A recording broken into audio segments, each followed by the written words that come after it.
Bush, mais on sait qu'il a une carte à jouer. Attention, accélération. Tout le monde est resté à sa position, il n'y aura pas de problème. Ça se décale. Ouh là là, la largeur du circuit a fait du bien là, je vous le dis tout de suite, parce qu'ils sont 4, 5, 6 de front. Et ça va pas passer, ça va pas passer, c'est pas possible. Hamlin par contre lui, bien passé devant, il est resté bien devant. Oh, Eric Jones qui a réussi à dépasser Martin Truex Jr. Ouais, super restart. Ouais. Oh, ça touche derrière.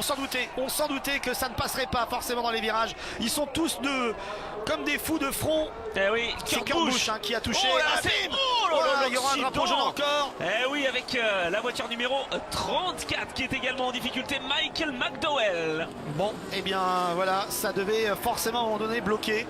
On vous l'a dit, 6 voitures de front dans les virages, ça ne passe pas. Hein. Non, on a essayé, mais ça ne passe pas. Ils ont eu des problèmes. C'est ça. Voilà, il y aura un overtime.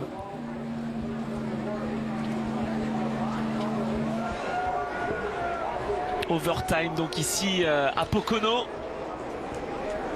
Michael McDowell qui est une victime donc de tout ce qui s'est passé parce que il était sur la piste et c'est quand Kurt Busch est parti en travers qu'il s'est fait pousser. Alors l'overtime, c'est pas la première fois que ça arrive sur ce circuit.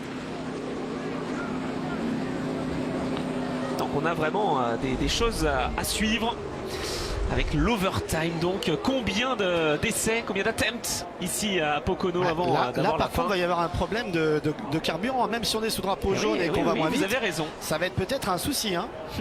Le temps de dégager la course. Alors on peut sortir aussi le drapeau rouge. Ah, ça peut pour aussi être, on va dire. Mais alors on ne sort pas de sa voiture. Non, mais ça veut dire que ce serait une décision de la part des officiels pour que personne ne soit lésé par cette histoire. Voilà, c'est parce que là en effet c'est à eux de nettoyer la piste et que plus ils prennent du temps pour nettoyer la piste, plus on tourne, et même si on tourne très lentement à la vitesse du Pescar sous drapeau jaune, ça consomme quand même. Eh oui. Donc voilà, ça fausserait peut-être en effet la fin de la course par rapport à ce qu'on a vu. Là, c'est une décision sportive à la discrétion des officiels. Mais quelle que soit la décision, ça va léser quelqu'un et avantager l'autre. Donc bon, de toute façon, c'est le principe. Course, hein. Ouais, c'est clair. Bon, alors là, on a vu le push pardon, de Stenhouse Jr. sur Kurt Busch qui est venu percuter McDowell. Ouais, c'est vraiment réaction en chaîne. C'est la deuxième partie de l'action. Hein. Oui. Bon, bah écoutez, on va encore deux qui partiront pas en vacances ensemble hein, pour. Arrêtez de parler de vacances. Un grand commentateur français que j'adorais tant. Ah. Oh, oui, c'est parti assez fort. Hein.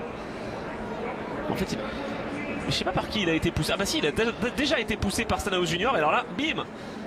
Tiens. En fait, c'est la revanche alors qu'il n'y a pas vraiment eu de... Est-ce que Kurt Busch n'a pas freiné devant lui, il n'a pas eu le temps de relever. Après voilà, tout ça, voilà, là, on va comprendre un peu mieux ici peut-être. Ah d'accord, Stenhouse Jr. qui était à l'extérieur et du coup Kurt Busch qui sert Stenhouse Jr. parce qu'en fait il a voulu éviter Bowyer. Et là c'est la revanche et retaliation comme on dit en anglais pour Stenhouse qui pousse Kurt Busch. On disait tout à l'heure qu'on était parfois